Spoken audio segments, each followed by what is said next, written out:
Omicron India में आ चुका है।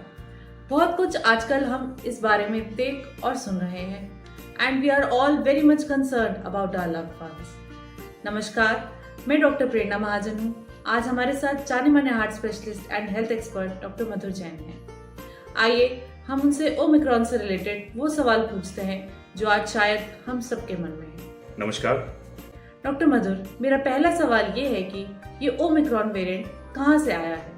तो ओमिक्रॉन वेरिएंट को सबसे पहले 24 नवंबर को साउथ अफ्रीका ने WHO यानी विश्व स्वास्थ्य संगठन को रिपोर्ट किया था जी। 26 नवंबर को WHO की टेक्निकल एडवाइजरी ग्रुप की मीटिंग हुई और कोरोना के ओमिक्रॉन वेरिएंट को वेरिएंट ऑफ कंसर्न यानी चिंताजनक कोरोना वेरिएंट डिक्लेयर कर दिया गया जी।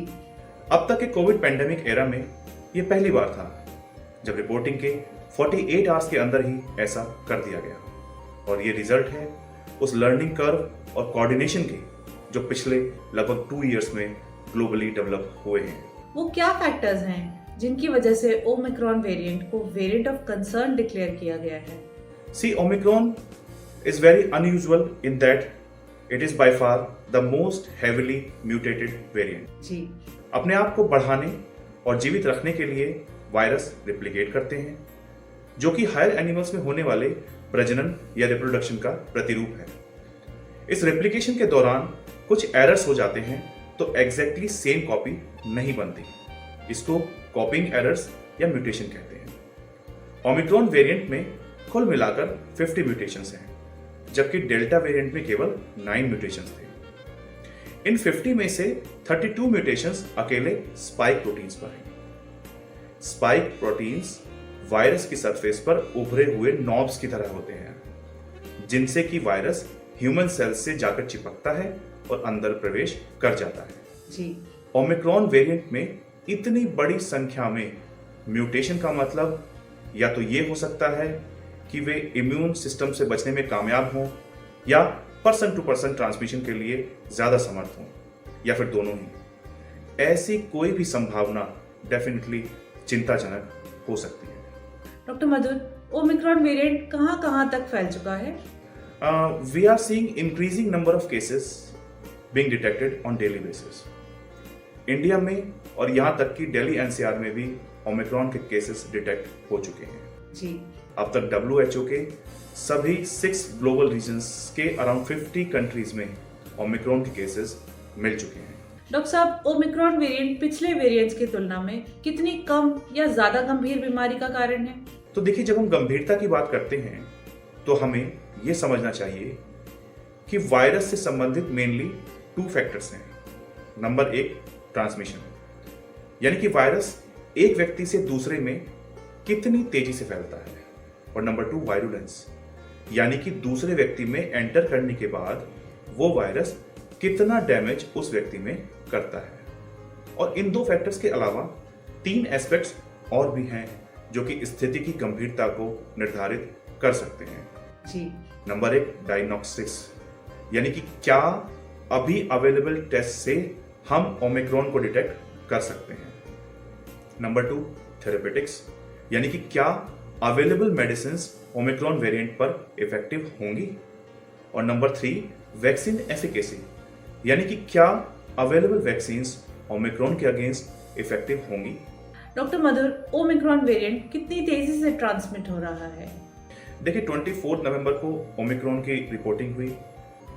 48 आवर्स के अंदर 26 नवंबर को WHO ने इसे वेरिएंट ऑफ कंसर्न घोषित किया और 1 दिसंबर को 18 कंट्रीज में और 6 दिसंबर को 38 कंट्रीज में केसेस डिक्लेयर किए गए और अभी लगभग 50 के आसपास कंट्रीज में केसेस मिल चुके हैं।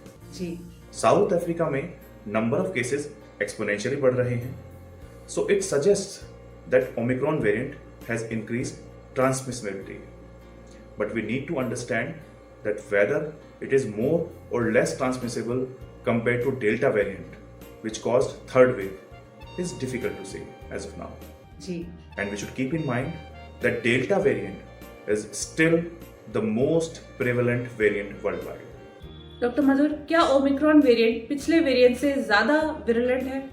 तो देखिए, किसी भी नए वेरिएंट की वायरुलेंस का पता लगाने के लिए कम से कम 3 to 4 वीक्स लगते हैं, तो एक्चुअल वायरुलेंस तो समय के साथ ही पता लगेगी। साउथ अफ्रीका में जहां पर सबसे ज्यादा केसेस मिले हैं, वहां पर माइल्ड से लेकर सीवियर केसेस तक देखे जा चुके हैं, लेकिन डेफिनेटली अभी तक जो क्लस्टर ऑफ केसेस मिले हैं उनमें माइल्ड केसेस की संख्या कंपैरेटिवली ज्यादा है।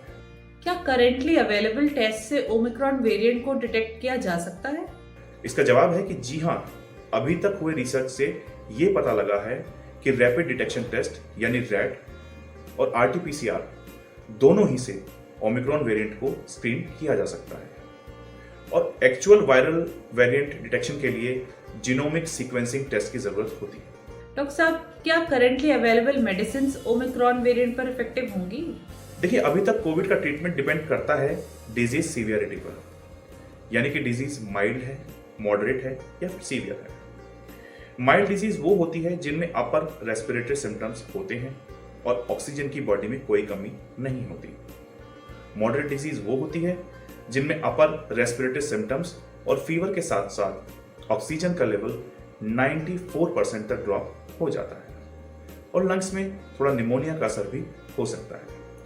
सीवियर डिजीज वो होती है जिनमें ऑक्सीजन का लेवल ड्रॉप होकर 94% से भी नीचे चला जाता है और लंग में निमोनिया का असर ज्यादा होता है। जी। माइल्ड टू मॉडरेट केसेस में सिर्फ सिम्टोमेटिक ट्रीटमेंट किया जाता है, लेकिन अगर किसी को हाई रिस्क फीचर्स हैं, जैसे कि उसकी एज मोर देन 65 ईयर्स है, डायबिटीज, लीवर या किडनी डिजीजेज हैं, कैंसर है या रेडियो या कीमोथेरेपी चल रही है या स्टेरॉइड या कोई और इम्यूनोसप्रेसिव मेडिसिन ले रहे हैं या फिर सीवियर डिजीज है, तो उनमें मोनोक्लोनल एंटीबॉडीज, एंटीवायरल्स और स्टेरॉइड्स का जुडिशियसली यूज किया जाता है। जी। Most of this treatment is directed towards spike proteins and I have already told that spike proteins has got more than 30 mutations. So we still don't know whether already existing treatment modalities will work effectively or not. क्या vaccines Omicron infection से immunity देती हैं? I'll say that there is still a lot of uncertainty. Data is kept on coming and scientists are studying that. अभी तक कोई भी data यह suggest नहीं करता है कि वैक्सीन्स काम नहीं करेंगी या इसकी एफिकेसी में कुछ कमी होगी। जी। अभी तक इस बात का कोई भी कॉन्क्लूसिव एविडेंस नहीं है कि इम्यून प्रोटेक्शन इस हेवीली म्यूटेड वेरिएंट के साथ कैसे एक्ट करेगा। स्टिल वैक्सीन्स लगाना बेहतर है क्योंकि इसने आज तक आपको सेव किया है और शायद आगे भी करेगा। जी। With omicron raising concerns about vaccine efficacy, drug companies are testing existing vaccines and also trying to prepare new formulas and are working to quickly investigate and adapt these vaccines to a new and highly mutated strains of the virus. Omicron variant के सामान्य लक्षण क्या हैं?